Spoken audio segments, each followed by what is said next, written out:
महाराष्ट्र अनलिमिटेडच्या सुरुवातीला एक मोठी बातमी आहे। विरोधी पक्षनेते विधान परिषदेचे विरोधी पक्षनेते अंबादास दानवे यांच्या कार्यालयामध्ये महाविकास आघाडीची बैठक सुरू आहे। नीलम गोऱ्हे बोलू देत नसल्याचा आरोप करत सर्वांनी सभात्याग केला आणि ही बैठक सुरू असतानाची ही दृश्य आहेत। विधान परिषदेचे विरोधी पक्षनेते अंबादास दानवे यांच्या कार्यालयात महाविकास आघाडीची बैठक सुरू आहे। नाना पटोले दिसतायत आणि त्यासोबत महाविकास आघाडीचे म्हणजेच विरोधी पक्षातले सर्व नेते या बैठकीला उपस्थित आहेत। एकनाथ खडसे, नाना पटोले आणि सर्व विरोधी पक्षातले आमदार अंबादास दानवे यांच्या कार्यालयामध्ये महाविकास आघाडीची सध्या बैठक सुरू आहे। सभात्याग केलाय आणि त्यासोबत नीलम गोऱ्हे या बोलू देत नसल्याचा आरोप करत विरोधकांनी सभात्याग केला आणि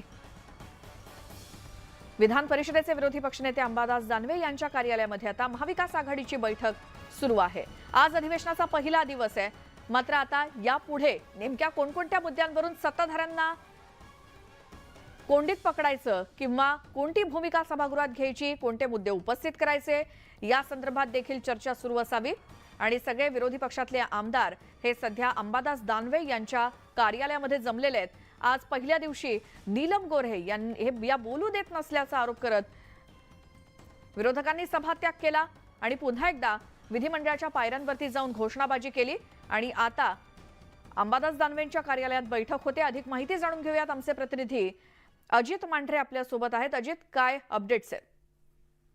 ही बैठक जी आहे ती नुकतीच संपलेली आहे। ज्या पद्धतीनं शिवसेनेच्या 3 विधान परिषदेच्या आमदारांनी शिवसेनेत प्रवेश केला, म्हणजे मुख्यमंत्री एकनाथ शिंदे यांच्या शिवसेना पक्षात प्रवेश केलेला आहे आणि ज्या नीलम गोऱ्हे यांनी प्रवेश केलेला आहे त्यांच्या विरोधातच हा डिस्क्वालिफिकेशनचा प्रस्ताव जो आहे तो शिवसेनेने दिला होता। त्यामुळे घटनात्मक पेच निर्माण झालेला आहे की नीलम गोऱ्हे यांच्या विरोधामधला डिस्क्वालिफिकेशनचं पत्र जे आहे ते त्यांना देण्यात आलेलं आहे। त्यामुळे सगळं विरोधी आमदार जे त्यांचं असं म्हणणं आहे की या पत्रावर त्यांना घेण्याचा अधिकार नाही, कारण त्यांच्या विरोधामध्ये हे पत्र आहे। त्यामुळे हा पेच जो आहे, घटनात्मक पेच जो आहे ते राज्यपाल सोडवतील आणि त्या पार्श्वभूमीवरती राज्यपाल जे आहेत त्यांना पत्र देण्याकरता आणि त्यांची मागणी जी आहे या 3 आमदारांना डिस्क्वालिफाय करावं याची जी मागणी आहे ती घेऊन सगळे विरोधी पक्षातले आमदार जे आहेत ते राज्यपालांकडे रवाना झालेले आहेत। बरं, धन्यवाद अजित, तुम्ही दिलेल्या या माहितीसाठी। महाविकास आघाडीच्या नेत्यांची बैठक संपलेली आहे।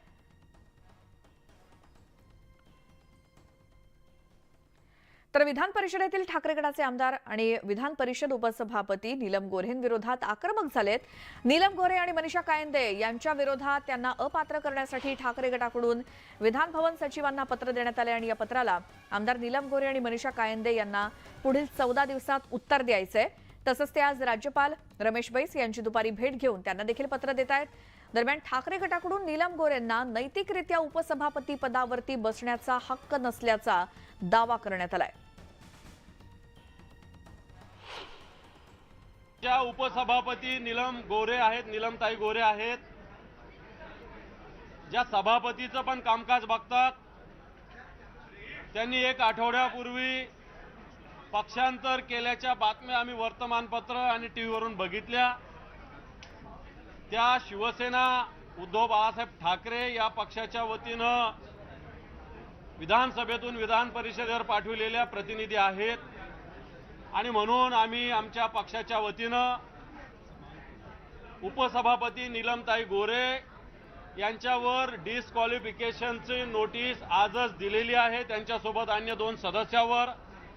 आणि ज्यामुळे ज्या खुर्चीवर बसलेल्या आहेत त्यांच्यावर डिस्क्वालिफिकेशन असेल तर नैतिकदृष्ट्या यांना या खुर्चीवर बसता येणार नाही।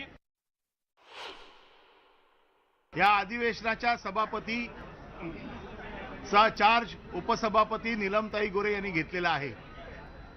काही दिवसापूर्वी त्यांनी व्हॉलंटरीली पक्षाची मेंबरशिप सोडलेली आहे आणि म्हणून कायद्याच्या 2A मध्ये जी 10 शेड्यूल मध्ये जी प्रोव्हिजन आहे डिस्क्वालिफिकेशनची, त्या अंतर्गत आम्ही त्यांच्यावरती डिस्क्वालिफिकेशन पिटिशन आज फाईल केलेलं आहे।